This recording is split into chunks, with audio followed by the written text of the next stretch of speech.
Too many. It's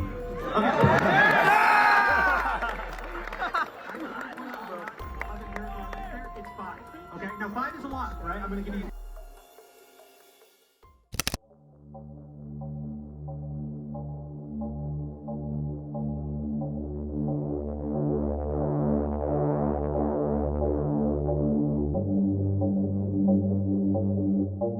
You must have already heard new Charlie Kirk footage just dropped. But if you thought you knew what happened that day, think again. For weeks, people have followed this story like a crime novel, frame by frame, rumor by rumor, ever since those sirens wailed outside Utah Valley University. But no one, not even the die-hard truth chasers, was ready for what surfaced next. A short clip, grainy, shaky, probably filmed on a student's phone, but what it shows is making everyone rethink everything. Because now it's not just about the shooting, it's about the seconds before it, the way a security guard adjusts his glasses, the way the team moves like they already know what's coming, and the eerie calm that lingers in the air right before the chaos hits. To many, it doesn't just look random anymore, it looks rehearsed.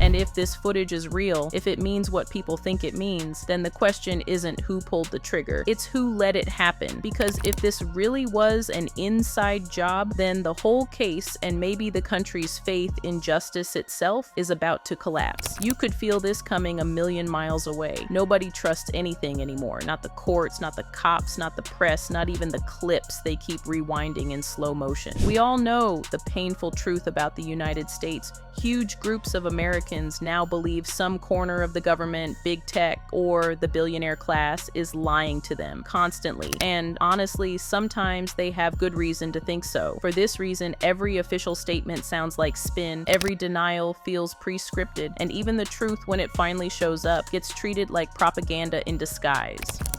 I want to be very clear that this is a political assassination. So when that new video surfaced, the one showing Charlie Kirk's own guard tapping his Meta-style glasses just seconds before the gunfire, it hit a nerve.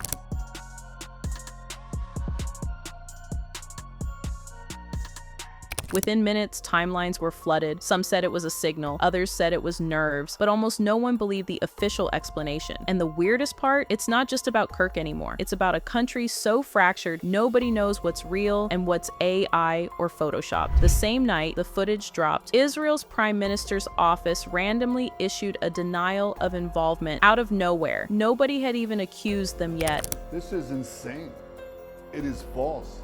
It is outrageous. Well, somebody has fabricated a monstrous big lie that Israel had something to do with Charlie Kirk's horrific murder.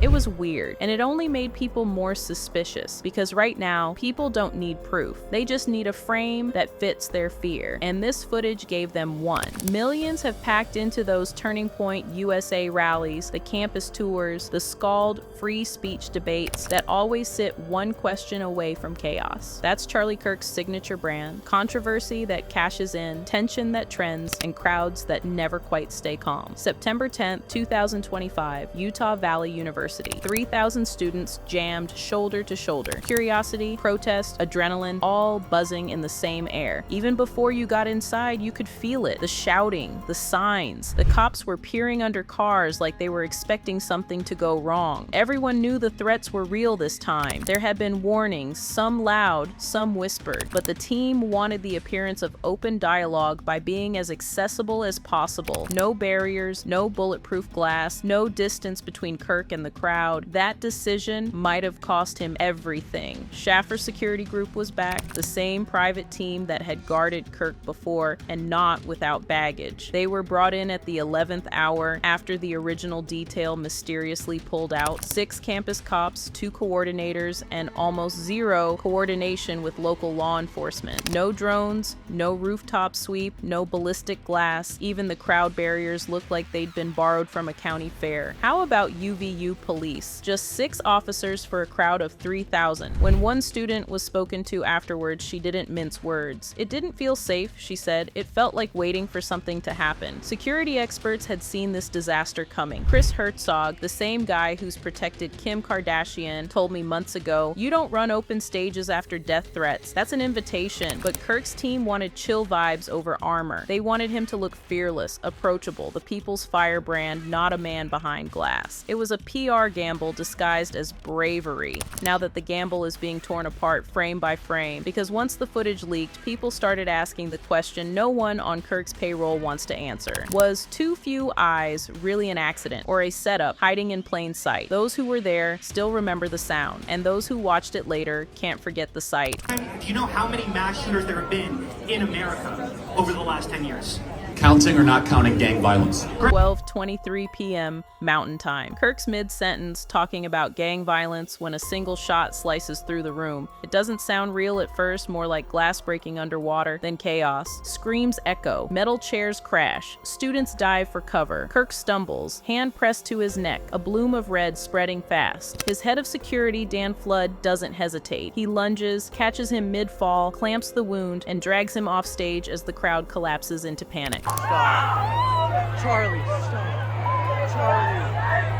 25 seconds later, they're gone, vanished. No stretcher, no paramedics, no sirens, just raw, unfiltered panic. Phones up, people screaming, security barking orders no one can hear. But when you watch the footage back, something feels off, too smooth. One shot, no flinch from the guards, no instinctive ducking, just a strange, pre-planned motion, grab, cover, exit, almost like a dance rehearsal. That's what the conspiracy crowd pounced on. And honestly, watching it again, frame by frame, I can't blame them. It doesn't feel like chaos, it feels like protocol. The new footage changed everything. It's short, shaky, and blurred at the edges, but one detail stands out in startling clarity. A man positioned to the left of the stage taps his sunglasses once, while another signals with his hands, not during the gunfire, but moments before it.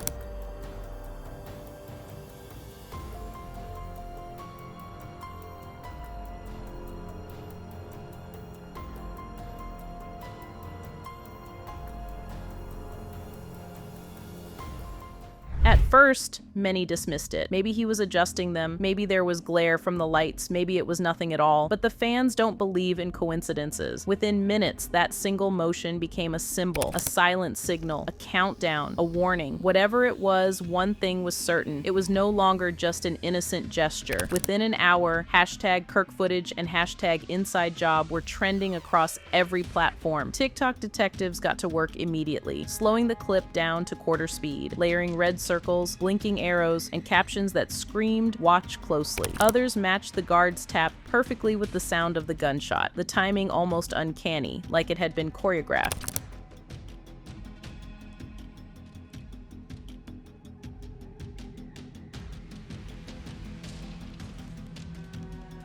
Speculation spread like wildfire. Some viewers swore the tap was a signal. Others claimed it was how the shooter knew when to pull the trigger. What really fueled the speculation, though, was the guard's reaction afterward, or rather, the lack of one. He didn't duck. He didn't shout. He just stood there, motionless, eyes locked forward, as if he'd been expecting it. When chaos erupts, stillness always looks suspicious, and calmness in moments like that feels a lot like guilt. Soon enough, commentators began arguing over whether the footage had been edited. Conspiracy pages flooded every corner of the internet, each claiming they had proof. Some said they'd uncovered deleted footage from a security drone, while others insisted the shooter's position didn't line up with the bullet's trajectory.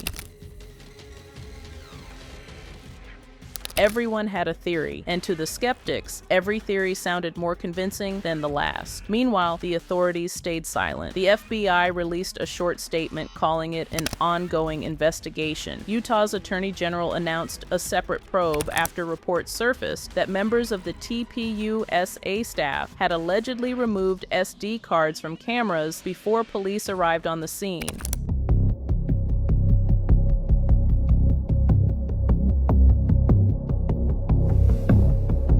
It It was the kind of silence that doesn't calm anyone, the kind that only makes people listen harder and imagine worse. Later, that silence turned into gasoline poured over a fire. Every missing file was treated as proof. Every delayed statement became evidence of a cover-up. And then, out of nowhere, Netanyahu's old denials and questionable statements resurfaced in the news cycle. Yes, again, and that was all it took. Ramifications of the barbaric murder of Charlie Kirk. So first let me say Charlie Kirk was a tremendous friend of Israel.